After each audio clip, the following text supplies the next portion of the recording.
I'm your hostess, and as always, I'm joined by my spunky little co-host, Lynn. I need you to stop calling me that. You can't call me that. And joining us No, again. No. Back it up. Back it up. There's We're your not intro. doing that. You There's tried your to intro. slide right around it. That wasn't happening. Start over again. Stop calling me spunky. That's gross. I hate it.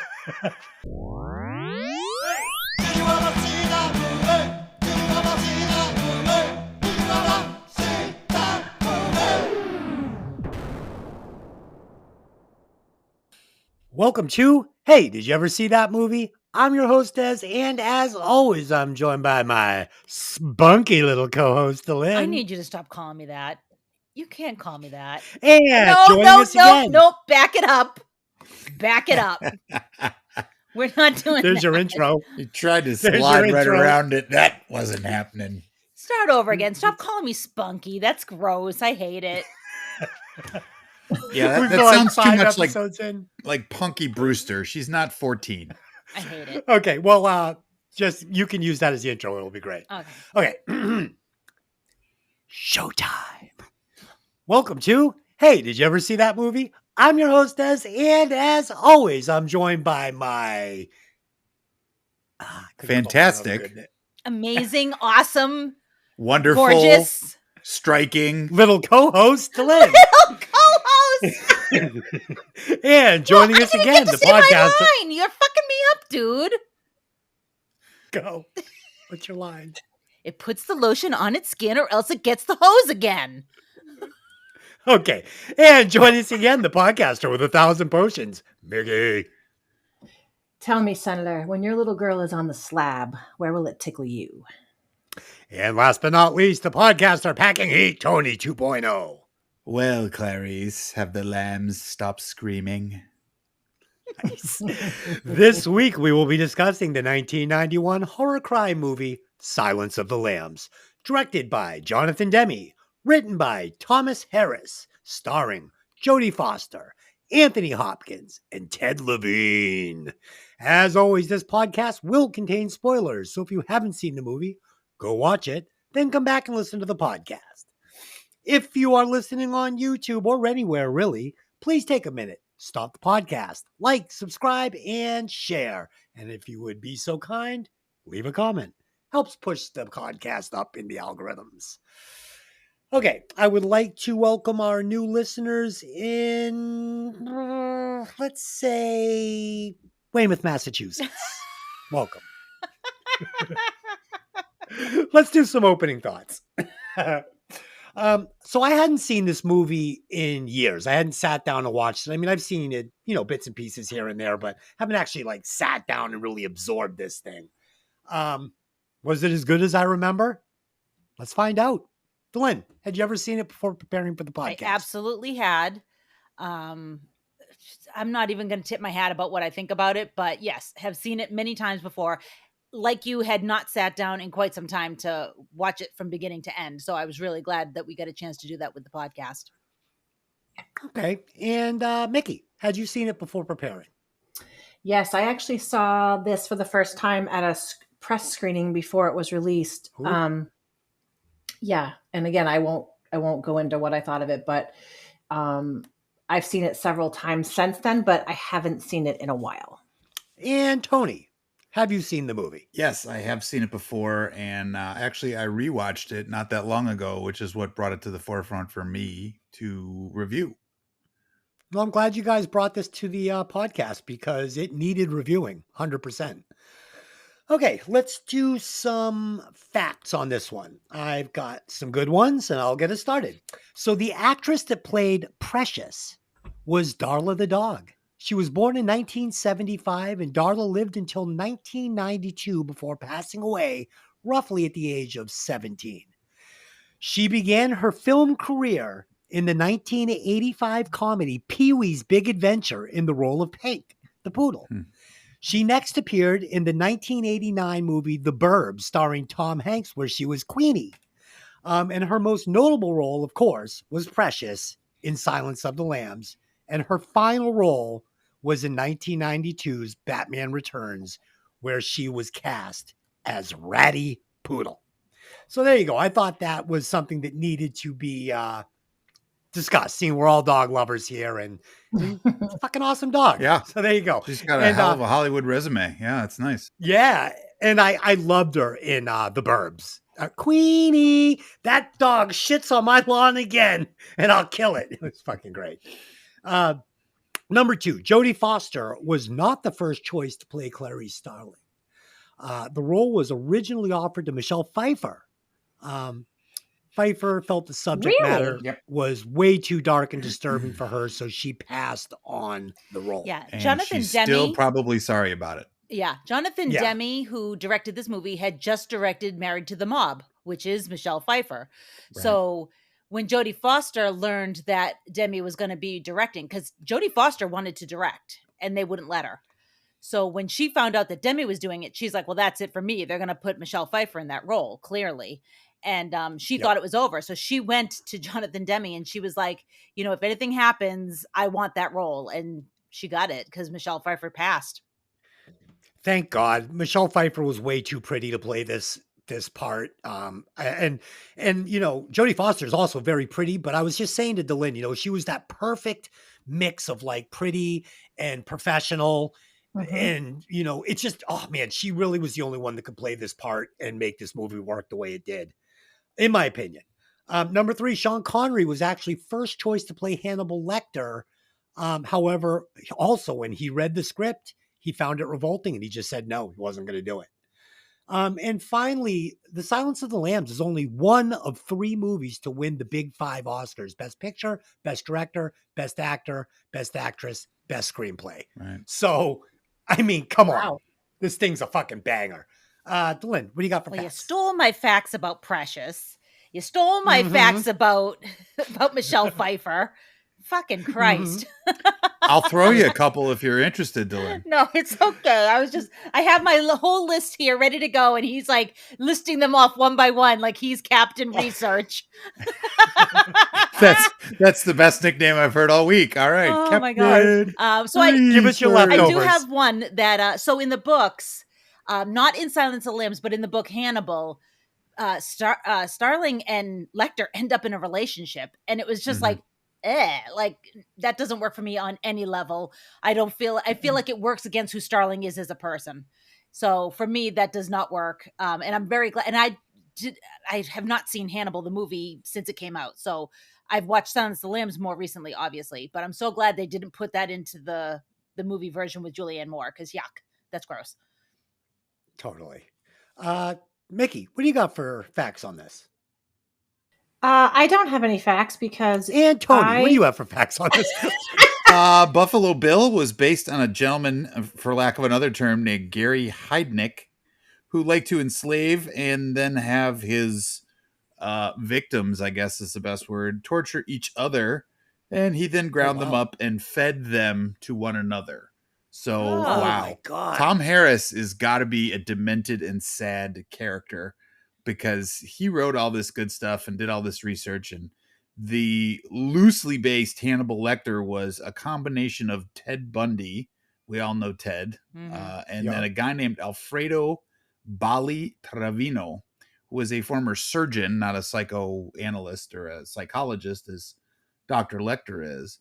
But he apparently had a brief career murdering and kind of meddling with ex-patients and or people who were in his circle. So kind of dark, kind of based on reality, and then obviously lots and lots of really good screenplay here that's just awesome. But sadly, these people do kind of exist and they live on the fringe. And it's, how do you say it?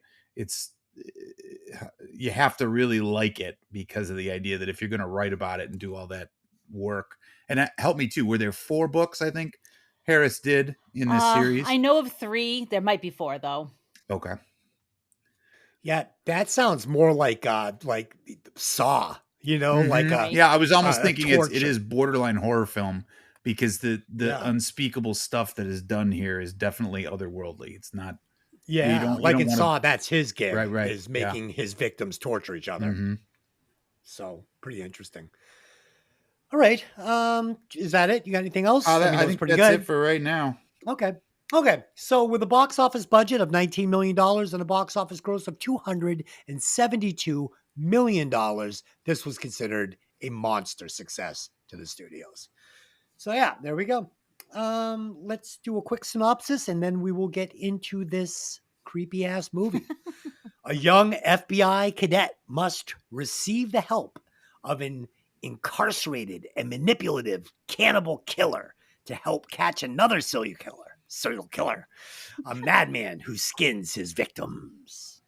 There you go. Blynn, All right. let's do it. Take it away. Promising FBI Academy student Clarice Starling is pulled from her training at the FBI training facility at Quantico, Virginia, by Jack Crawford of the FBI's Behavioral Science Unit, who tasks her with speaking to the incarcerated cannibalistic serial killer, Hannibal Lecter, seeing if he can offer any insight into Crawford's current case, Buffalo Bill. Lecter is a brilliant forensic psychiatrist who is incarcerated in the Baltimore State Hospital for the Criminally Insane. There, she meets Dr. Frederick Chilton, who makes a pass at her that she blows off before he takes her to see Lecter. He appears to be a cultured man, restrained behind thick glass panels and windowless stone walls. Although initially pleasant and courteous, Lecter grows impatient with Starling's attempts to dissect him. As Starling departs, another patient flings semen onto her face, enraging Lecter, who calls Starling back and offers a riddle containing information about a former patient. The solved riddle leads to a rent-a-storage lot where the severed head of Benjamin Raspail is found. Starling returns to Lecter, who links Raspail to Buffalo Bill, and who offers to help profile Buffalo Bill if he's transferred to a facility far from the venomous and careerist Dr. Chilton. So the opening scene with Clarice running through the woods, I was saying to Des earlier, it mimics a woman running for her life. And, it's very clear she's in Quantico. She's got the FBI sweatshirt on. She's doing the ropes course. So clearly she's not running for her life. But there's scenes where you get up close to her or up close to her feet. And it almost created this sense of unease for me as I was watching it. I was like, I feel nervous for her, even though I know she's not actually in danger at the moment. Also, it was interesting to me was when you go into Lecter's incarcerated area, that whole area is, cell. Then there's like a bricked off portion and then his cell. So obviously they've made it so he's as separated from everybody as he can. But there's a staircase that goes up and around his, and in my brain, it was like the Mandela effect. In my brain, that's a blank wall. But when I was watching, I was like, there's a staircase right next to his cell that goes up. And I was like, that's odd. Where does that staircase go? I'd really love to know. So to me, that was kind of interesting because it would have been so much easier to just make it a blank wall, and they didn't. So I don't know if there's a meaning behind it or if it was just one of those things like that was just the way the set was made, but it was interesting to me. Yeah, it was funny. I had said to Delynn about that opening scene. I hadn't seen the movie in so long. I couldn't remember if this was one of those things where they start showing you the end of the movie at the beginning. So I wasn't like, Jesus, is she being chased by someone here? Like they had the music set up like that. So I just wasn't sure if it was like a flash, forward type thing. Very clever. Very clever. Sets this really spooky mood immediately. So we first see Clarice, like you said, pushing herself as she runs through the woods and then climbs her way through this rope course. And this, in my opinion, really sets up the character of Starling as an up-and-coming female agent, pushing herself to compete in a man's world. And it really reminded me of the character of Seeger from An Officer and a Gentleman, only Starling feels like further along in the character arc than Seeger did. But, very cool like that. On her way up to Crawford's office, we get this quick shot of Starling in the elevator surrounded by men. Huge, tall men, and she's the smallest thing. Yep. And, this is it's telling us, predominantly a male workplace. But in the FBI's defense, they cooperated with the production of the movie because they wanted to attract more female agents, kind of like with what happened in Top Gun, where they said, yeah, we'll help you make this movie. We want more recruits. Right. So really cool. And once in Crawford's office, we get this great shot where the camera circles Starling before we get a look at the Buffalo Bill evidence board where he's putting the case together. And we get these very disturbing images on the board. They're little stills. And this is the strength of the movie. They don't water down this great storytelling with this egregious violence and gore. But there are plenty of disturbing visuals scattered through the movie that keep it like at that creepy meter at like 10. But it's smart horror Too much gore and slash in this would have brought this movie down for me. And finally, the scene where Lecter and Starling meet. This is incredible. Crawford's advice: don't get personal with Lecter. Such a great setup to this meeting. Because you know that's exactly where it's going. Yes, and couple that with Dr. Chilton hitting on her in the office before telling her about the nurse that Lecter brutally assaulted. It's just setting this terrifying mood. And within seconds of meeting Lecter, he is immediately in Starling's head. And we know she's in way over her head with a very dangerous man. And, Lynn and I were talking about it. He's playing every single person in this movie, from the first scene to the last scene where he's finally off on vacation. He's running the entire show. I remember, like I said, I remember seeing this at a screening before it was released, and I just remember being so blown away at how clever it was. Just, her in the elevator in the FBI with all the male FBI agents, and then you see that again later when she's at the funeral home with all the male cops and everything. Leering at her. Yes. Leering at her. Yes. Like, what's this little girl doing in our, in the boys club? You know what I mean? And I thought she really held her own, but they did a really good job she did a really good job of playing that kind of, I'm confident, but also very insecure. I think I'm not quite ready for this, but I'm going to fucking prove myself because I have no other choice, because I have nowhere else to go, really, when you think about the story she told about her family. And then when she meets Dr. Chilton, who is just such a lech, like that guy is just such a scuzz. And I remember the first time seeing that, and when she walked by Miggs and he goes, "I can smell your gun." Like, that line horrified me. It was such a graphic, classic line that is so effective. And especially back in like 1991, that time, that you never heard cunt in a movie. No. Do you know what I mean? Like, it was just, and so he did exactly what it was supposed to do, which was shock you. And I love that she was just like, like she didn't really acknowledge it. And I loved her vulnerability in her first meeting with Lecter. Yeah. Because you could tell, on one hand, you could tell she was terrified. She did such a good job playing terrified, but trying to be cool. And the vulnerability that she showed in that scene, and you could tell just the way she acts, she's like kind of chewing the inside of her mouth, and just, her eyes are kind of flitting, and you could tell he's making her very uncomfortable, but she also knows she has to do this to move forward and to prove herself. And just that vulnerability was just incredible. And then when he says, "I'll help you catch him, Clarice," like that again is another one of those lines that you just is like, you don't forget. Right. And his observation of her character and her life was just boom on. And you could tell she was like, shit, he's in my head already, but I still have to do this. Yeah. I still have to do He's this. in her head the minute he sees her. He calls her out on her shoes. He talks about the perfume she wears. You sometimes wear L'air de Temps, but not today, because he can smell it like lingering on like her jacket. Like, that's crazy. That was such an amazing like opening first few minutes, the first few scenes. Like, I don't think the director could have set the tone for the movie any better than what he did. Right. Yeah, Mikki, I love that you talked about, the scene at the funeral hall, because when they get in the car, her superior says, "I'm sorry I cut you down in front of those guys. It's just blowing smoke, Right. And she says, "It's not, though. It matters." She goes, "Because they're taking cues from you on how to treat a female officer, a female colleague." Yep. And he says, "You're right. I'm sorry." Yeah, so I'm sorry, I don't mean to step on you, but like the whole point of this movie, right, is it's a movie about a serial killer and this girl trying to catch him and her relationship with Hannibal Lecter. But the real point of this movie is the misogyny that a woman faces when she's in a man's world trying to make her own way. Yep. Mm-hmm. Yep. Mm-hmm. Tony, what do you got? I don't know if I'd go so far as to call it misogyny, but it's definitely a struggle. And it's the idea that Clarice has been in one struggle or another her entire life. And this is just the projection of all of that, right? The whole idea of Her dad is the town marshal. He's killed terribly by burglars when he surprises them.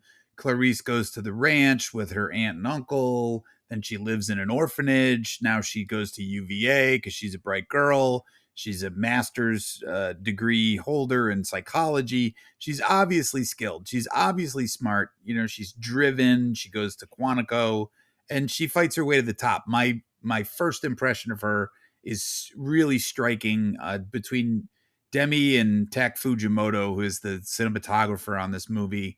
They do awesome work. The front shots where she's in Crawford's office are just the face.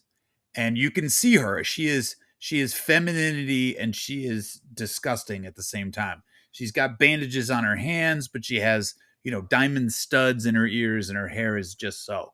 So she's a walk-in contradiction because that's what she has to be. She has to prove that she's as good, if not better, than everybody in that building. But she also has to be, you know, subtle and kind and decent and feminine. You know what I mean? Yeah. So she's got to walk both sides of the knife, I guess, for lack of another term. So it's hard as hell.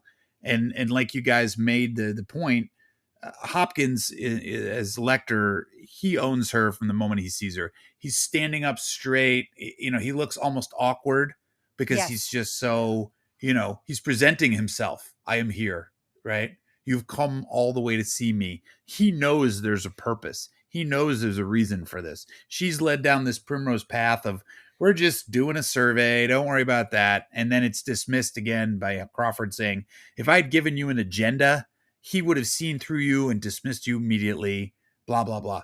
Whether or not that would have happened is probably not the case. The point is that he figured that she could defend herself enough to survive. She did. She kind of bonds, if you will, with Lecter enough to get, enough to get, you know, something out of it. My thing too is that there's no no's. She knows how to be a negotiator.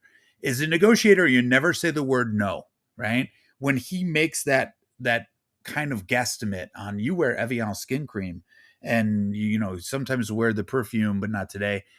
It doesn't matter if she does or not. She never is going to tell him, no, I don't, right? Because that's a negative thing. You never tell that person you're negotiating with that. When he says, oh, that is a picture of the Duomo in Florence.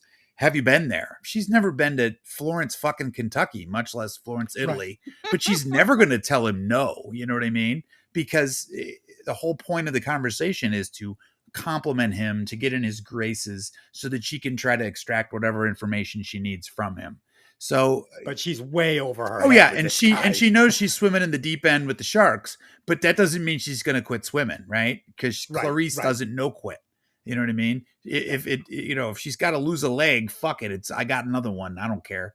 So she's a very driven individual. She's a very dedicated individual, and she's absolutely thrilled because, let's be real, at this point in the FBI's kind of progression, this movie is 1991. This group that Crawford runs is like the creme de la creme. They are the people that build psychological profiles on serial killers. And, you know, they were even fledgling inside the FBI. You know what I mean? The FBI did bank robberies and, you know, federal crimes. They hadn't gotten the terrorism thing. They had just, you know, the most subtle shit they did was the mafia and Russian crime groups and other stuff like that, triads. So this is all new stuff for them, and it's pretty cool because they wanted to kind of highlight their technological skills and their abilities with that. So, but awesome cast, you can't beat it. Even the bit parts, Frankie Faison, who's Barney, the guy who is in the scene just before that, and he gives her some reassurance, and he says, "You're gonna do fine. You know, I got you." You know what I mean? He sees her and goes, "Wow, you're gonna put this little girl in there." But he's trying to give her the pat on the back and, you know, you go down there and do what you need to do. But just do me a favor. Don't get too close to the bar. Stay to the right. You know, He knows they're dangerous characters. They didn't wind up here because they got speeding tickets or something. Scott Glenn plays a jerk great because he's constantly mission driven, but he's also a fucker because he does shit to her almost like he did it on purpose. Right? Oh, did I do that? I'm sorry. It's like, fuck you. You know what the fuck. And he still looked amazing. Yeah, I know. You're still in love with him as Wes. It doesn't matter if he's now Jack Crawford. Yeah, it's great. All right, Delenn, keep it I rolling. wanted to see Jack Crawford open up his jacket and have a fishnet shirt underneath. That would have been amazing. For the tie. Yeah. Oh, shit. that would have made the movie, wouldn't have? Okay. Hours and miles away, Catherine Martin, the daughter of U.S. Senator Ruth Martin, helps a man get a sofa into the back of his truck before he knocks her out and abducts her. The man is Buffalo Bill, and a senator's daughter being involved pushes the investigation into high gear. Starling is again pulled from Quantico and accompanies Crawford to West Virginia, where the body of Bill's most recently discovered victim resides. In the plane taking them to town, Crawford asks Starling what she sees on the file on Buffalo Bill. She says that Bill is male, definitely white, and that he's getting better at his work since he's developed a taste for it. At the coroner's office, Starling helps perform the autopsy and extracts the chrysalis of a death's head hawk moth from the victim's throat. When the victim is turned over for further examination, they find 2 large diamond-shaped strips of flesh have been flayed from her body. Having already spoken to Lecter about how Bill flays his victims, this detail is alarming to Starling. You know that this scene with Catherine Martin in her car and him grabbing her is so fucking terrifying because that is real life. Like, shit like that happens. She literally stole that from me. I told you my notes, and you're No, gonna I'm not, steal because my I notes. said that that's the real. I was already saying that Mhm. Well, and Okay. nothing personal. You guys are both saying it because it's the truth. because it's the truth. Let's be honest. If you Um, know anything about serial killers, that's what they do. They This is entrap it. people in real life stuff. Yep. Beautiful. And also the scene where they remove the moth from the girl's throat. If you're listening very carefully, as they extract it, you hear her breath come out, her last breath come out. It's so fucking creepy. It's so haunting. Which doesn't Go back happen in and the real listen. world. She's been in the water 8 days. Of course. There's no of breath. course. But it was just Right. that thing, like he had jammed it in there when she was still alive. And Yeah. It's it's masterful work. Well, You're right. yeah. So you're hearing the last breath because they chose to, instead of doing a prosthetic woman, they actually used a real actress, and she was struggling because they were putting this bug in her throat, which was actually made of Tootsie Rolls and gummy bears. So they had decided that they really wanted to use a real actress, so they were putting that thing down as far as they could, and she was struggling not to gag. And every time they would get it out, she'd be like, and they did it a few times. So that breath was just a reaction to them pulling the gummy bear. Well, it would be Tootsie very Roll. easy to wipe that from the sound, and they didn't. They left it in. So to me, it's Yeah. very Oh yeah, cool. it's great. It's great. I'm so glad they didn't use a dummy. Yeah, and like you said, this scene with him, luring Catherine into his van. For me, this was the scariest scene in the entire movie. Terrifying. You're getting her singing along with, Tom Petty. Tom Petty. We get to see her cat. It's very uplifting. Meow, mommy's home. It's like you're getting this really uplifting feeling, and then it all goes south. And how well do you know your neighbor? How well do you know anybody? And this is what makes this movie so scary. It's the lack of empathy between human beings. Sure. And how dark people can be. Right. Because Wow. nothing personal, but in modern America, most people would go by that scene and never help him. You know that, right? Oh, yeah. This is a testament to who Catherine is, because she's a human being that was taught well and to help her person or friend or fellow man, whatever. She sees the guy obviously struggling with a cast on his arm. He can't carry the chair. 99% of the people in America would walk by him like he wasn't even there, right? Yep. And it's the kind of thing where she doesn't, and no rest for the wicked. She gets punished for it. It sadly. honestly reminded me a little bit of like late 70s kind of serial killer, like just Yeah. the way he did it with the band, and the whole pretending to with the fake cast and Well, everything. And it's like, that's Ted Bundy. Well, the fake cast is Ted Bundy. Well, oh my what's God. great too is they actually use this same plot device in The Vanishing with I liked that movie. I loved that movie. And you'll remember he puts on the fake cast and he has the rag with the Yes. the Chloroform. chloroform in the cast. Yep. So the cast is such a great device for these killers to show weakness. So these women are like, oh, he's hurt. How scary could he be? because that's what Well- Ted Bundy did. So they're literally taking it straight from real life, which is terrifying Sure. even Yes. I think I'm going to argue one quick point with you. The scariest part of the film is definitely yet to come. While this is kind of a quick scare, the prolonged situation at the end of the film, which we'll get to, is far and away some of the best maneuvering because it's using technology that has just hit the market, right? He's got the Night night vision. vision goggles. Thank you. So And good. the look on her face is fucking priceless, right? You can't beat Yes. it. If you were in the pitch black and you've ever been fumbling around somewhere, much less trying to point the gun and shoot the guy, she plays it to the hilt. But I agree. I agree that scene is more terrifying as far as like suspense and stuff. But when you're seeing this person like make the epic mistake, like her life is great, perfect. She's rich, the cat, everything's going great, and you just see it. You make this one mistake, only because all you did was help somebody. Now you're gonna Well, and you wind can up, see on her face too. She's like, do I help him? Like you could tell she's kind of having this Torn. battle with herself. Like, do I just go ahead and climb in the van? I think I'm gonna pass. I'm gonna pass. Well, did you notice she stutter steps, but he just shoves the chair. Yeah. You know what I mean? All of a sudden, Yeah. he's got Herculean strength. He couldn't lift it before, but now he's, I'm the guy that helps people out, but I think after watching this, I'm gonna be like, can I? Well, I don't know. It's funny because I said to myself, okay, well, if I was walking by and I saw that, I'd be like, I'm gonna go get my husband to help you, okay? Right. Yeah. My husband and his 12-gauge shotgun can come down and help you. Yeah. Right. Buffalo Bill would be like, I couldn't make a pair of socks out of that guy. So keep it going. All right. You can make a handbag out of that. Yeah. Don't worry, Des. He would keep you alive for 6 months and just feed you like pizza and cheesesteaks. You'd be fine. Oh, That's there awesome. you go. Sounds good. He stretched that skin. Where's that van? At Quantico, as news of Catherine Martin's abduction sweeps the country, Crawford authorizes Starling to offer Hannibal Lecter a fake deal promising a prison transfer if he provides information that helps profile Buffalo Bill, leading to the recovery of Catherine Martin before her death. Instead, Lecter begins a game of quid pro quo with Starling, offering comprehensive clues and insights about Buffalo Bill in exchange for events from Starling's traumatic childhood. Unaware to both Starling and Lecter, Dr. Frederick Chilton tapes the conversations and, after revealing Starling's deal was a sham, offers to transfer Lecter in exchange for a deal of his own making, one that will make Chilton out as a hero for identifying and tracking down Buffalo Bill. Lecter agrees, and following a flight to Tennessee, reveals Buffalo Bill's real name, physical description, and past address to Senator Martin and her entourage of FBI agents. He also insults Martin openly, asking about her breastfeeding her daughter.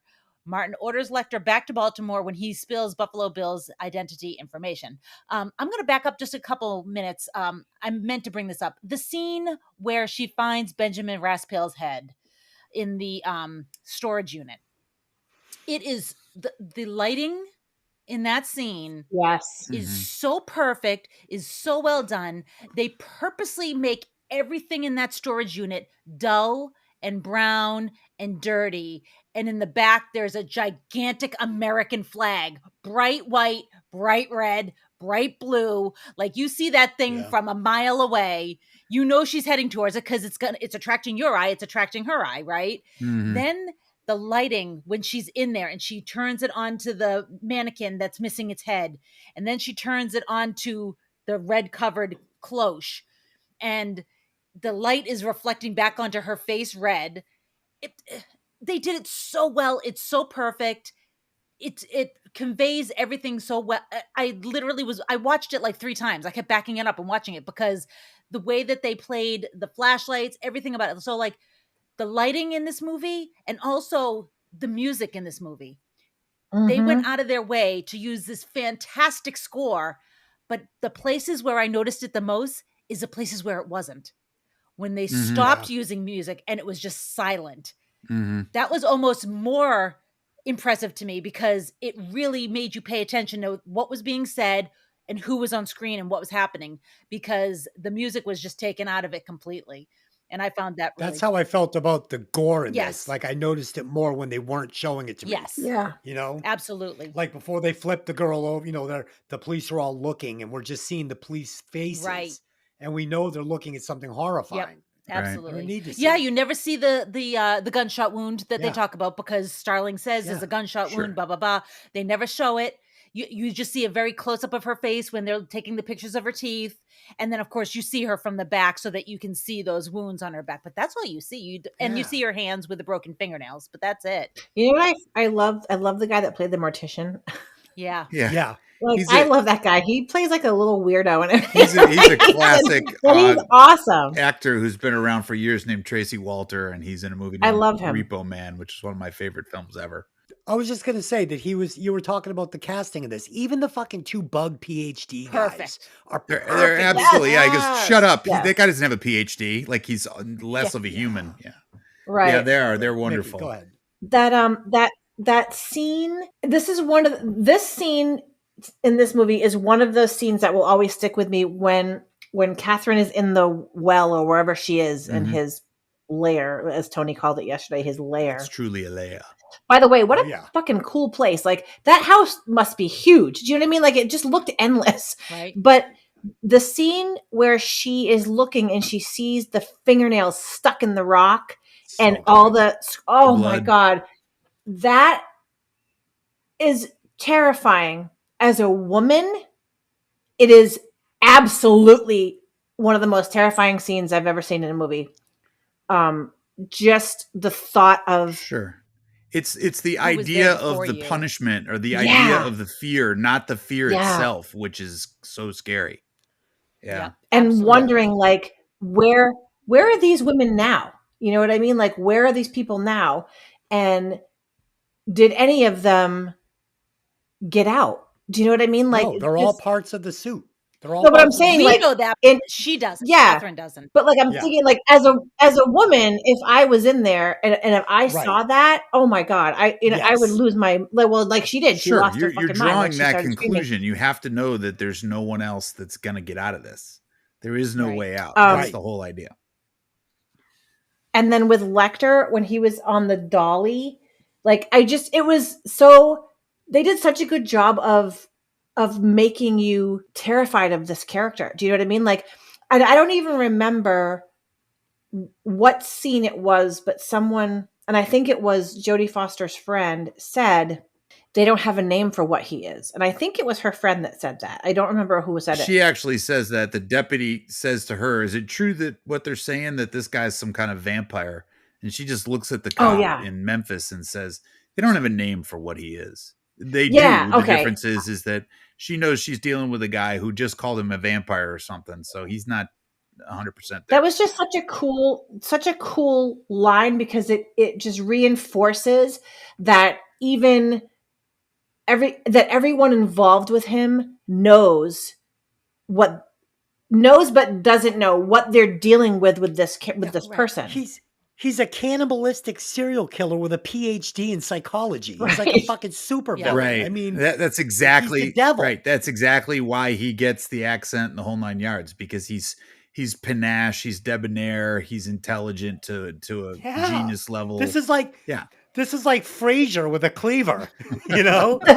And then you have Chilton, who acts like he's a circus monkey, which you know what I mean? Like he's the foil. You would think that him, out of everyone, would have more respect for the person that Hannibal Lecter is, but he's a fucking moron. No, you nailed it. He treats these patients like they're a collection. Mm-hmm. Yeah, for his own use. And also, you mentioned the scene with Hannibal in the getup on the dolly. On the dolly and everything. Yeah, that scene.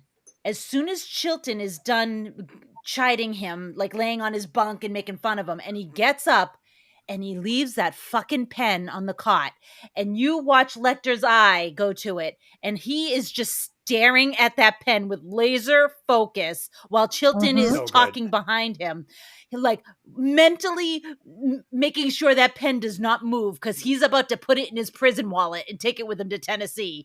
Like, are you kidding me? Oh, yeah. Yeah. It's so fucking good. It's such a great setup. And, you know, all this cat and mouse exposition between Lecter and Clarice, this could have so easily dragged this movie down, dragged the pacing down. It could have got to the point where you're just like, all right. But they were so good on screen together that not only did that not happen, I could not take my eyes off of these long stretches of exposition. I fucking loved it. And I had this on my notes later, but I'll just bring it up now. Anthony Hopkins never blinked once. Yeah. Wow. He went out of his way not to blink. Really? And it is like, if you ever watch the movie again, you'll be like, holy shit, this motherfucker's not blinking. It's also the kind of thing, he has mastered the 1,000-yard stare. Yes. It's almost like he Yes. doesn't look at you, he looks through you, because Oh, he yeah. has such piercing glares in this movie. Plus, it's the idea too that there's a shot where they're passing things through that kind of file drawer in his cell, and he has that Yep. clear kind of Lexan material, and they're engaged in some kind of dialogue about this deal, the supposed deal to Plum Island, whatever. And you see his face in the reflection is the shot. Yes. Right? Where there's Yeah. that So that good. question he asks her, well, Clarice, what do you think about that? And it's like, wow, what did they even think of that? That is awesome. It's a Yeah. mirror image in the Lexan of the cell itself. Oh, I fucking Yeah, love it. Even to there's- the idea, like you mentioned, the storage locker. Most people put shit in a storage locker. It's a bunch of boxes and dumb shit. His storage locker is the most weird collection of oddities ever, right? Stuffed It's owls. like, So this good. is what a serial killer's storage locker should look like, God damn it. Who puts Yeah, an that's good. old what is it, a Rolls Royce, a classic car with a guy's head in a fucking vat of solution, and a big owl with his his wings spread, and just the Fucking crazy great. collection of shit he's got in there is just incredible.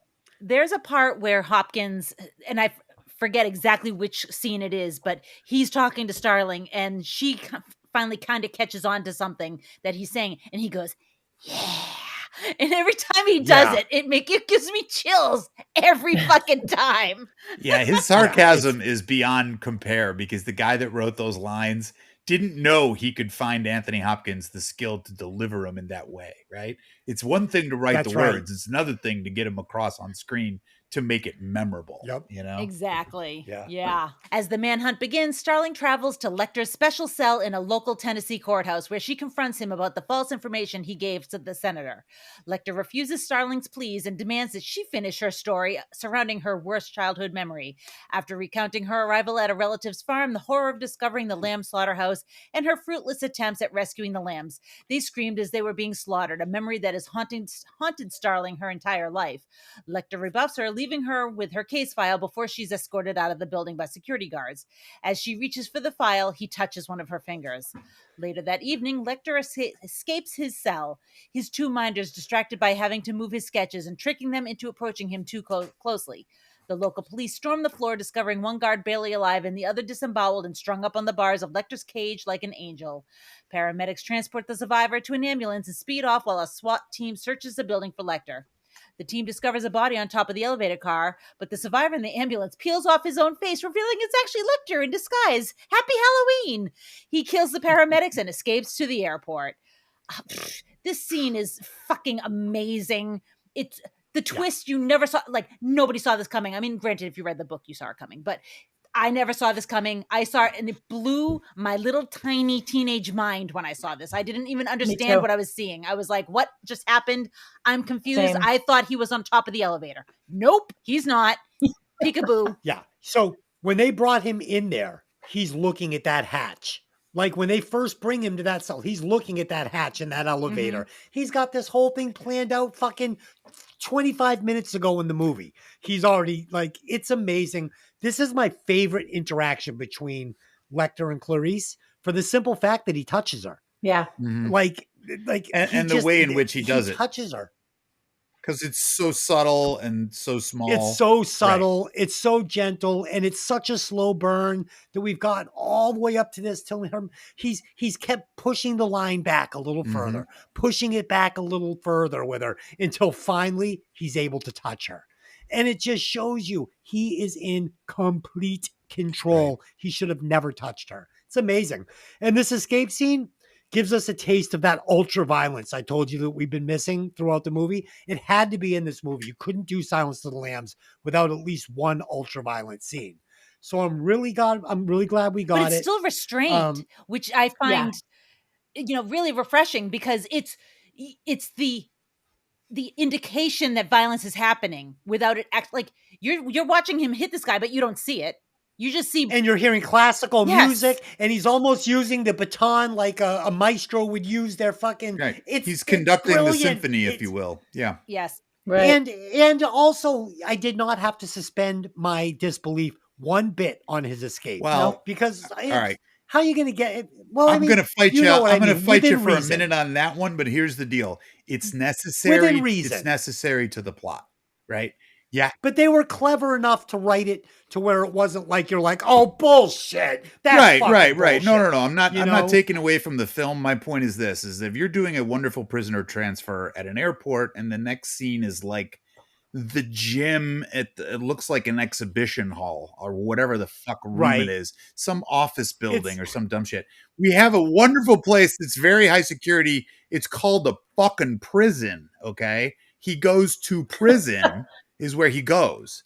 So the whole suspense factor that they would convert some downtown building into a temporary holding cell with like the road closed, wooden barricades they put in front of the jail cell with no top on it. What the fuck? I got real issues with it. The whole point is this: who gives a shit? It's a well-written film. It's great work. And Tony, I'll give you that. I'll give you that. The location of where they're holding them is not not bizarre at the very minimum. But his plan is a good plan. It's something that like right. And that's the whole point of the film is to showcase Lecter's intellect, his patience, his calculation, and even to the point where they're musing about the fact that he ordered another dinner and it's rare lamb chops. Hello, do we see it? I'll be honest with you, Tony. This might have almost been just as good if they had done it in more of a jail prison setting. Because he still could have got out if he could have fooled them that he was the injured swapped officer. uniforms. The problem is right. Mm-hmm. The problem is they needed that elevator to have that body on top because that was just money. Not only that, but let's be honest, that the tall jail cell in a room with a 20-foot ceiling is exquisite for the way poor Lieutenant Boyle gets flayed open, right? Yeah. And it's the idea, too, that Hannibal Lecter is a spectacle. He doesn't do anything 80%. He's 110% kind of guy, right? Oh, yeah. He's making a statement here, baby, and you're going to see it from a mile away. So that's the way Hannibal is.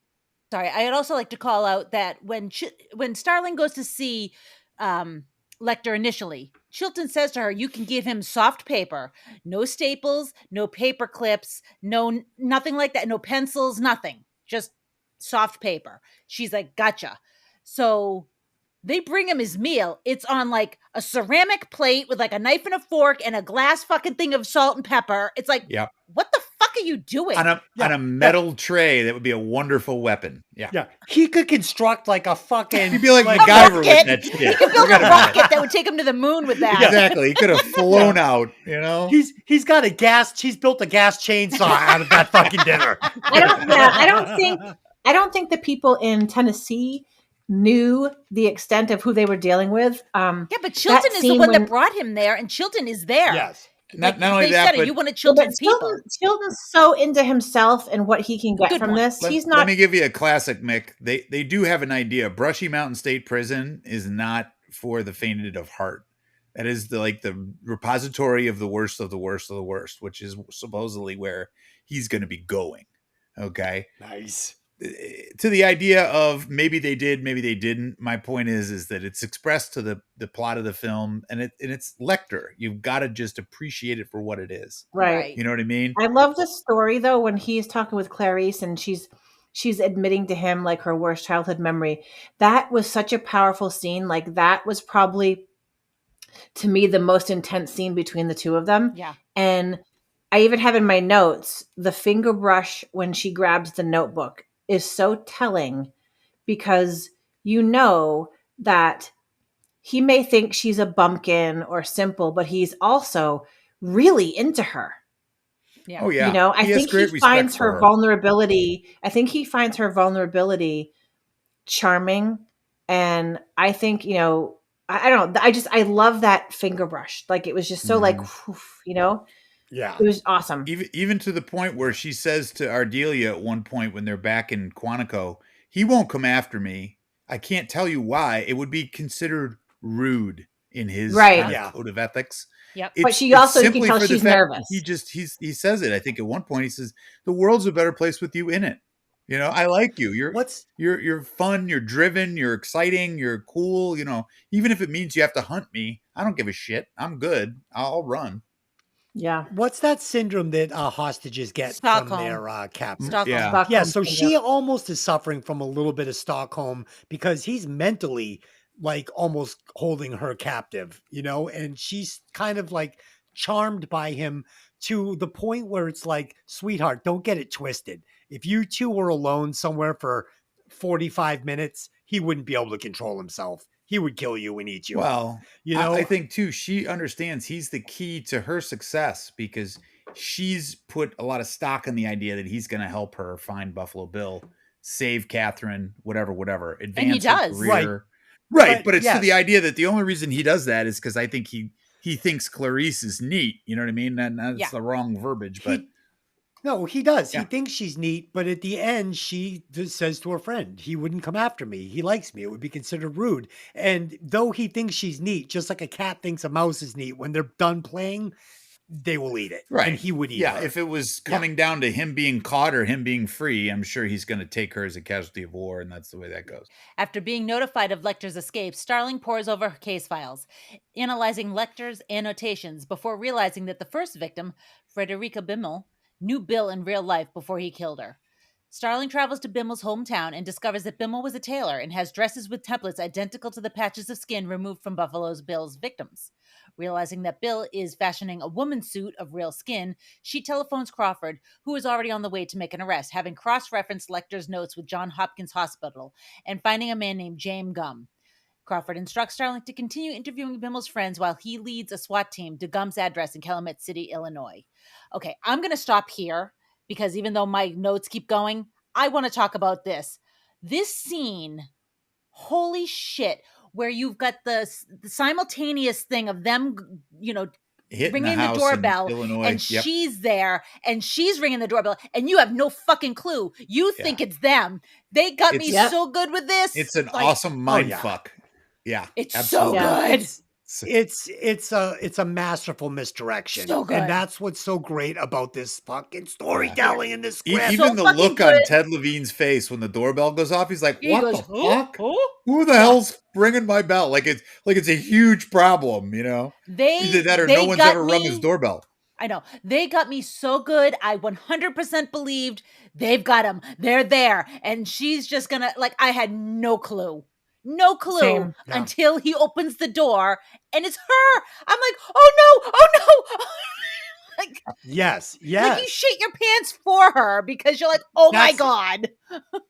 Yeah, it's magical. It's magical writing. It really Mhm. is. Like the screenplay Yeah. is just chef's kiss. It Well, was so good. and- I remember the entire theater freaking the fuck out when that happened. I Yep. just remember everybody went crazy in the theater. It's also to the idea of when you do investigations, 99.9% of the time, it's the stupidest facts that add up to how a person gets caught. It's Right. not them doing the bullshit with Raymond Chandler where they walk in and they give themselves up and they go, I'm going to write a full confession. That shit happens once in a lifetime if you're lucky. It's usually the follow-up questions with the person you haven't talked to who, they did the prelim and I told them everything. And then you start putting logical things together like, this little town in Ohio where they are. And that's where, Mrs. Lipman's, crazy kid lives, blah, blah, blah, blah, blah. Yeah. But it was the idea too that, even the way they present the girl who's in their Frederica's friend, who's like, FBI agent, is that a cool job? Like, oh my God. And it's like, Yeah. wow, and she's trying to play it off, but she's just like, just give me the information I need. Tell me what happened, blah, blah, blah. And the more she learns about it, the more we wind up at the Lippman residence, and boy, do we ever. So Yeah. it's good. Yeah. It's good work. I loved it. Lynn? I'm sorry. I didn't mean to interrupt, but Take that us was to the just end. one of those points where Yeah. I was like, I have to pause here because it's that good. All right. So Starling interviews lead her to the house of Jack Gordon, whom Starling soon realizes is actually Gum, and draws her weapon just as Gum disappears into the basement. Starling pursues him into the basement, which consists of several rooms, discovering a screaming Catherine Martin in the bottom of the dry well. The lights in the basement suddenly go out, leaving her in complete darkness. Gum stalks Starling in the dark with night vision goggles and prepares to shoot her when Starling, hearing the click back of his drawing of the hammer, swivels around and shoots Gum dead. Days later at the FBI Academy graduation party, Starling receives a phone call from Hannibal Lecter, now in the Bahamas. As Lecter assures Starling he has no plans to pursue her, he excuses himself from the phone call, remarking that he's having an old friend for dinner before hanging up and following one Dr. Frederick Chiltern through the streets of the village as our credits roll. So the scene in the dark, I was convinced that they had filmed this in the dark. Because I was like, she's so convincing. Her eyes are not focused. She looks terrified. Now, granted, I know she's acting, but like the fact that her face was like, it looked like she was searching for something for her eyes to focus on, and it was so dark she couldn't see anything. No, that is a fully floodlit lit room. She could see everything just fine. That's all straight up acting. Wow. So, Right. I mean, props to her because I believe it 100%. And also, can we talk about the fact that she's in the basement with the dead Mrs. Lipman in the tub when Boy, the lights Yeah. go out? that smelled really good. Oh Yeah. my God. Like, and of course he Yeah. obviously killed this woman and took over her house, which is Sure. terrifying, Yeah. you have to wonder, like, how did he find this woman? How did he find this house? Like, he found this house and realized how good it was going to be for what he wanted, and he killed her and took the house. Yeah. That's crazy. I would love to have known more about him. Yeah. Well, if you're bored, you can read So- about a guy named Gary Heidnick, and he's the guy that they based Buffalo Bill on. He's probably not half as colorful because, of course, reality's very dirty and nasty, but Right. it gives you a good shot. There are some strange cats out there walking. Oh yeah. But my other thing too is I love the look on his face when he's trying to be helpful. He invites her in. You know, he's going through the business cards. Oh, I've got his number here somewhere. So good. And you can see him at one point. He's almost laughing. Like, Yeah. you do understand I'm going to kill you in a minute, right? She's a big fat woman. Yeah, I love She's a that. great big Oh, fat wait. Was she a great big fat woman? Great big Oh, fat it's so person? good. This is how you write a climax to a movie, a final act, Yes. right? So I do have one problem with it, but this is as good of a final act as I've ever seen in a movie. So we get the misdirection. We realize she's all on her own. Backup is not coming. They're in a fucking different location. We see the moth. We get that aha moment. We get this, moment where she stumbles upon Catherine, and Catherine's like, "Don't you leave me here, you fucking bitch." So now we're also feeling her terror and Right. her desperation to Right. get out of this hole. Like, this woman is here, but she's alone. If she dies, I'm still going to be stuck down here. Like, get me out of this fucking well. And you're feeling all of that. We get this night vision.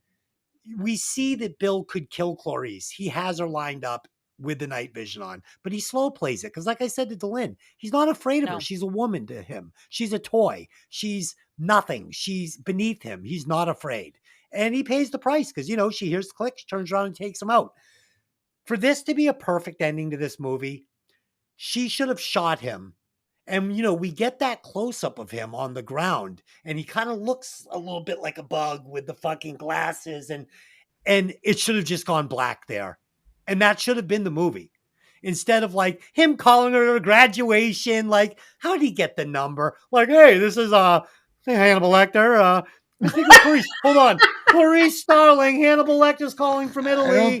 I don't think he mentioned his name when he was on the phone. No, I but you like know it. what I'm Yeah. saying. Well, you got to remember too, that builds kind of the mythical status of Hannibal, right? How did he get the? We didn't need. How did he get the number? we Well, he's didn't need fucking it. Hannibal Lecter, baby. He's got that shit. You know what I mean? We didn't need any of this. This movie is so much darker and more powerful if it just goes to black after we see him dead on the floor. We're going to know that Hannibal got away. We know she's going to make fucking agent. It's all answered for you. This kind of like bow tie, like they have to give it to me. Well- I didn't need it, and I was fine with it. And honestly, I thought the phone call scene was very charming. I mean, it was. And I understand it's a great resolute to their joint character arc that they had throughout this whole movie. Would I have missed it? Because it's so good? Of course, because they feel like old friends at this point in the movie. So I get why he was lured to give us this final shot. And also, you But for want to me, I see didn't need Chilton get his, because fuck that guy. So it makes you feel good. You're like, yeah, go eat him, Hannibal. Get him. See, I looked at it more from the business perspective of this is the best setup for book 2 or movie 2, because now you've totally led us down the primrose path and we have to know what happens in the next one. But we still know that he's out there on the loose and he could come back in a second movie. I mean, I'm fine with it. Like I said, I'm fine with it. I'm fine with it. It's a great ending. Mine's better. So Can I I was just use waiting that. for that line because I knew it You was know coming. what? I should have used that. That's going to be my alternate ending A. Oh And God, we he's close got up letters on for him Buffalo now. Bill. Yeah, it goes up to Buffalo Bill and then it fades to black. That's my first one. Mikki, what do you got on the end of the movie? Can we talk about the scene where, they show Hannibal, the scene where, he's missing and he pulls the face off and he's in the ambulance. You're like, holy fuck, that was a mind Oh, fuck. shit. That was a mind fuck. But then the scene where the phone drops and her friend is hauling ass. Yes. Like, I got chills the first time I saw that because oh my God. She's terrified. That was yeah. Yes. That was such, and again, they do such a good job of taking this brilliant psychopath and just lifting him up and making him almost like this otherworldly character because, he's clearly outsmarted everyone else in the fucking movie. Do you know what I mean? Like, oh yeah, he is so intelligent and just her, like, she is booking it to tell Clarice, like, watch your at. You know what I mean? You need to be careful. Which is also a little bizarre because they're at a closed, 1,000-acre complex. There's a Marine Corps base next to them. They're on a federal facility with guards and gates and guns and 1,000 different academy enrollees. Yeah, but clearly they're not going to underestimate him. You know what I mean? They're clearly not underestimating him. Yeah, he's probably a guy you want to give every credence to. I got you. And I have to say, like, I think I like the little touch of Crawford showing up at her graduation, watching her get her thing, and then leave. Do you know what I mean? It's the end of An Officer and a Gentleman. And I also, I do like the ending where he just says, I'm having an old friend for dinner. And then you see, you know what I mean? Like, I thought that was very clever. I can see why. Yes, it would have been really cool to just have it end at she shoots him and he spits up blood and that's it. But I like the way that they kind of ended it to lead into because you knew there was going to be another one. It is great. Mikki, I want to just say, because you brought it up in my mind, this movie is built on aha moments. And sometimes it's an aha moment where we realize it, like when Clarice is the one at the door and not the SWAT team. And like the aha moment through the eyes of the police officers in the elevators, they realize, oh my God, we've just let him go on an ambulance. Right. So like you said, I'm having an old friend for dinner. We get that final aha. And it's satisfying. It is satisfying. Or in this case, yeah. Yeah. That's what they are. These are uh-oh moments. We're fucked. Yeah, you're right. You're right. That's exactly what it is. And it's masterfully done. Everything that they did throughout this whole movie just lifted him up and just elevated him almost. And I don't like to use the word like, it's not the word I'm looking for, but I can't think of the word. Not messiah of like serial killers. The messiah of serial killers. I'm with you on that. Yeah, like it's just you're like he's otherworldly. Yeah, like he's like badass. You know what I mean? Like not to like glorify it, but like Hannibal Lecter's a fucking badass. You know? Yeah. Dude, the scene where he locks the guy to the fucking cage with his handcuff and looks him right in the face like, uh-oh.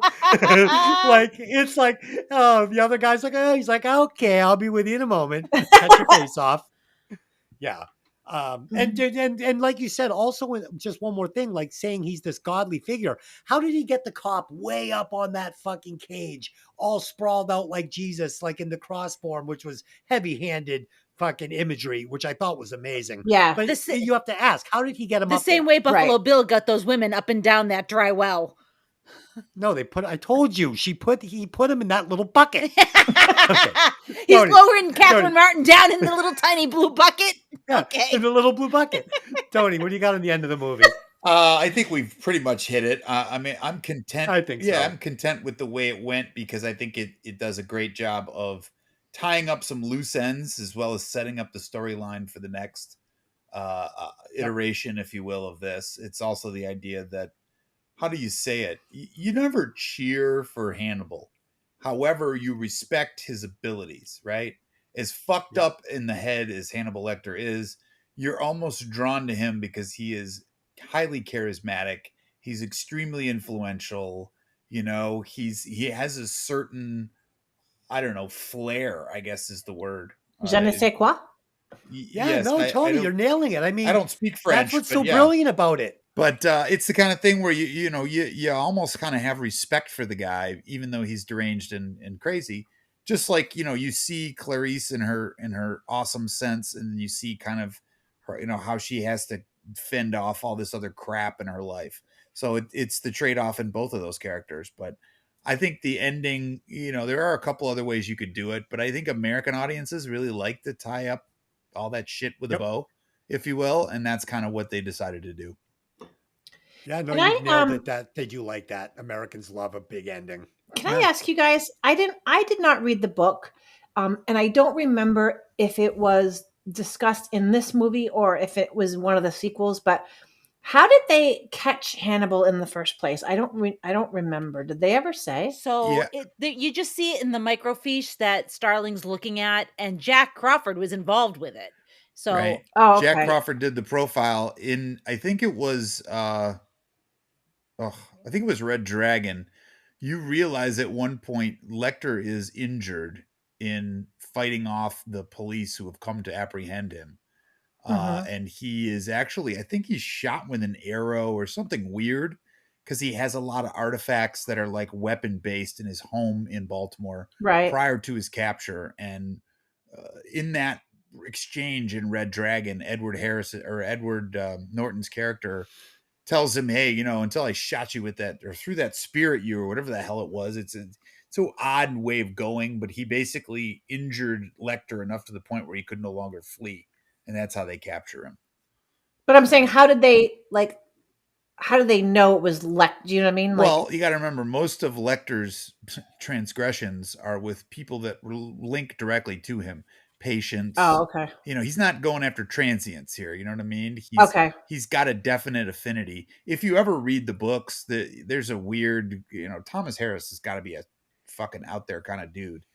He has this weird concept with Misha, who is his sister. And the reason that he eats people supposedly is that he's making kind of amends for his sister, who is fed to him during World War II in Russia. They are refugees and there's no food and they're starving to death. And he's like 7 or 8 years old and he eats his sister because they're starving to death. And now he's doing it because he's somehow weirdly compelled to do it. And that's kind of the basis Harris creates in the books for why Lecter and Clarice have this weird relationship. She's kind of the sub of Misha in his life or something. I don't know. I didn't get deep into it. I saw some of it and I just kind of went. They dig more into it in Hannibal. They dig more into it. They obviously didn't even touch on that in this movie. Right. And there's definitely talk of Misha in Hannibal. As a doctor, he also liked to take on patients that were twisted and dark and had issues like, wanting to hurt people, and like that was his thing. So he was also, like, from what I understand, he was kind of winding some of these people up to do things like cut their, girlfriends' heads off and stuff. Like, he was kind of the Tyler Durden of serial killers. Going, let's get this going. Nice. That's a great comparative. Even when he talks about Raspel, he goes, a pity he went missing because his treatment was going nowhere. Kind of like, garden variety, manic depressive, nothing happening. Fuck it. He got his head lopped off. Too bad. Yeah. Yep. Exactly. All right, I think we've broken this one down properly. Let's hit the recasting couch. We'll recast this thing up, and then we'll get into some alternatives. So I would replace Anthony Hopkins. Not that we got to do this. I don't want to replace Anthony Hopkins, and this guy's not going to do it better. But I'm going to replace him with Willem Dafoe, who I think could be very creepy and scary. Nicely done. Yeah, I like it. So thank you. Delin. Who do you got? I am replacing Scott Glenn, Jack Crawford, with one Sean Penn. Nice. I love it. Of course, the greatest actor of all time. Oh shit. He's like a fucking Swiss Army knife. It's either that or it's Frank Stallone. It's one or the other. Mikki, what are you doing in this one? So I would replace Dr. Chilton, and this is a kind of a weird one, but hear me out, with Christian Bale as Patrick Bateman. Okay. I love it. Under the complete That's great. psychosis theory. Very Yeah, good. just like, you know what I mean? Just Yeah, like that's really. great. How's yeah. that again? That's good. Tony, who you replacing in this movie? I went with a couple of oddball characters too. I did Dr. Chilton with Bradley Whitford because he's just crass and difficult. Oh, and, yeah. So Yeah. and then Jack Crawford, I went off the board and took Louis Gossett Jr. because in Oh, 91 interesting. he was in his prime, and I thought he could stand up a little bit better in the capacity of that. Yeah. But I couldn't replace any of the serious characters. You know, Clarice is just in my mind. She's perfect in what she's doing. Irreplaceable. Right. You don't mess with success. It's pretty good that way. As if we'd end the movie like that. Yeah. Let's do the Scooby-Doo ending. Good call.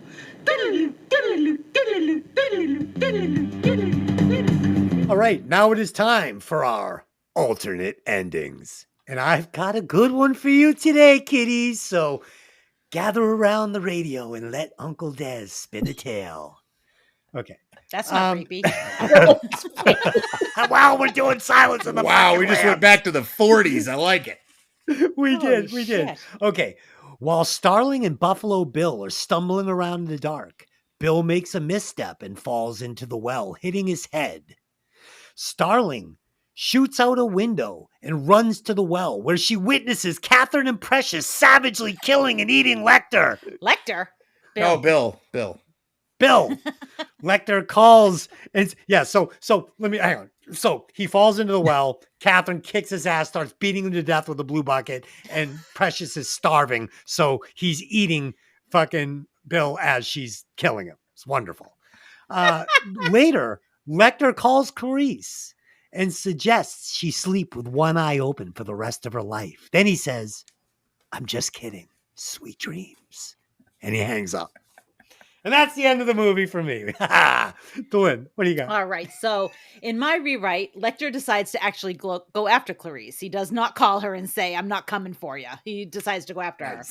So right after she graduates from the academy, she's transferred to a home office where she gets assigned menial desk work because she's a woman and they don't want to give her real work. And Just Norma Ray? yeah. Anyways, so he's watching her and he sees what's going on. Eventually, he reveals himself to her and offers her the chance to study him as long as she doesn't turn him in. So she has this choice to make whether she wants to stay, a good FBI agent or do this for herself. And she decides to go for it and she studies him and she goes on to write The Silence of the Lambs and Hannibal. I like it. Ooh. Very I like it a nice. lot. I like it a lot. And then he kills her. Okay. Mickey, what do you got for an ending to this movie? I'm gonna be honest, mine's very lame and it's not anywhere near as good as yours. I just would like to see the ending where they show him actually kill and eat Chilton. I like that. With a bottle of fucking wine. Bottle of Yeah. red. Yeah. I love it. Chianti. It's The a bottle nice of Sure. scene. Give us that final ultra violent scene. I'd take it. Yeah. Tony, how are you gonna end this thing? Actually, I had a longer, more screwed up version. There's a gun battle between Bill and Clarice. They're both injured. Neither one of them perish. We save Catherine, and then we have Bill's trial, where he escapes and hooks up with Lecter, and they're both now on the run, on the hunt, if you will, for. I love it. Wow. I think Tony takes it today. gotta That was pretty Tony's got good. it. Good. Yep. Tony gets the Oscar today. Tony gets the Oscar for best screenplay. Nice job, honey. All right.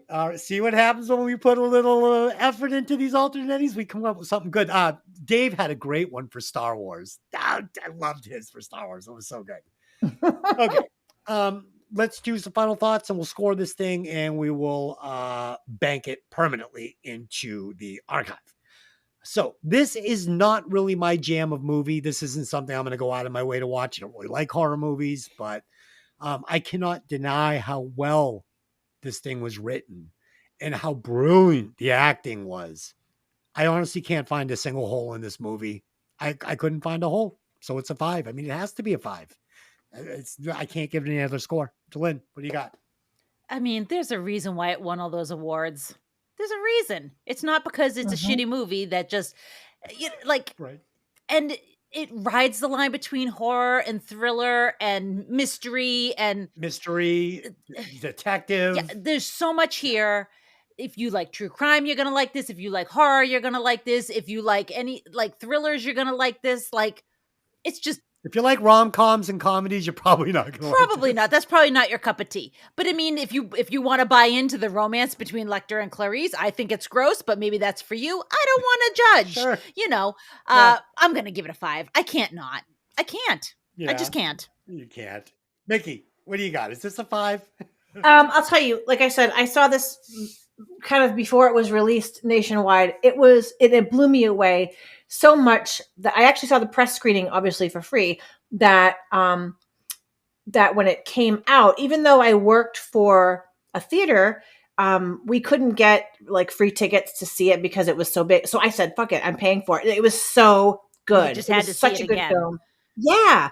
And I honestly don't know how many times I've seen it. It's a lot, but I hadn't seen it recently. So it was really good to kind of rewatch it.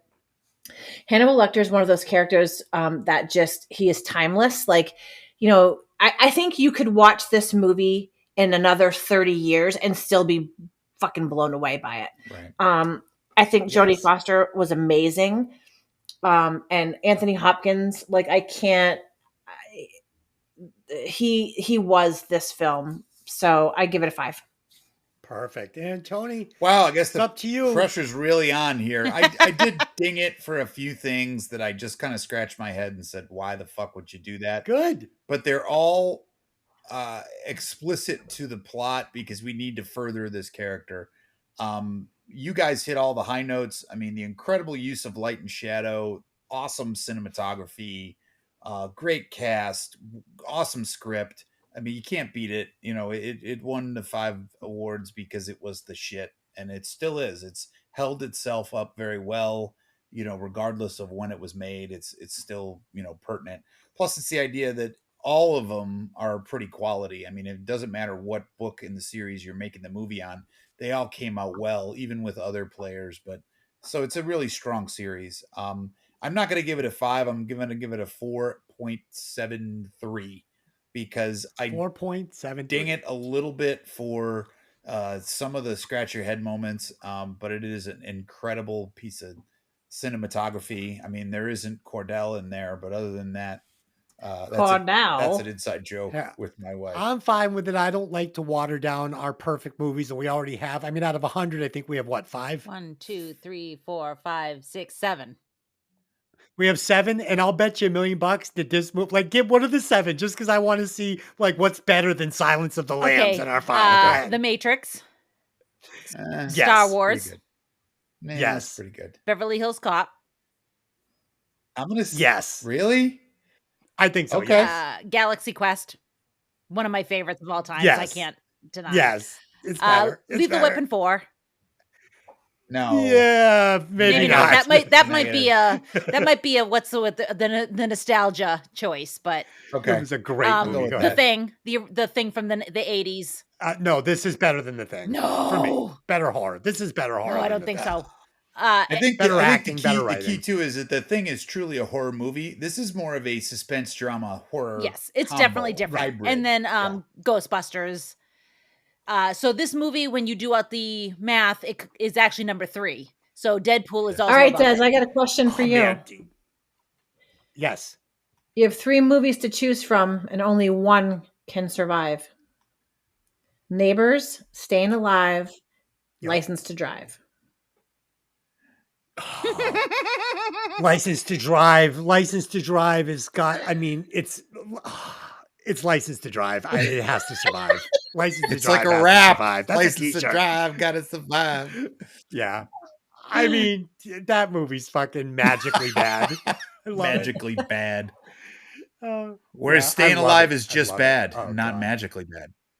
Staying Alive can go. Staying Alive can go. But Neighbors, I mean, I don't know. Dance. Neighbors is amazing. I have to tell you, Okay. I literally So almost went Glenn- off the road the other day because I was listening to the Staying Alive episode that we did, and I was laughing so hard I had to pull over. It was a great episode. If you haven't listened to the Staying Alive episode, you need to go listen to it. It's very funny. Shit. All right, Dylan. So what was the score and where did it come in? The score is 4.9325, and that puts it in number 3. Nice. I love it. And Deadpool's right above it. Deadpool's right above it, and right below it is Jaws and Okay. Dodgeball. Oh, nice. Okay. So that's it. We will be back next week where we will be reviewing The Goonies with Dave again. Dave will be returning to the show. So Mickey's that's fired up. awesome. Loved having him. This weekend on Violent Vinyl, we will be breaking down Faster Pussycat's first album, Nice. Faster Pussycat. So there you go. You're going to get a Nice. double dose of Dave this weekend coming up. Okay. All right, guys, that's it. Until next time, I just have one question for you, and that is, hey, did you ever see that movie? See you next time.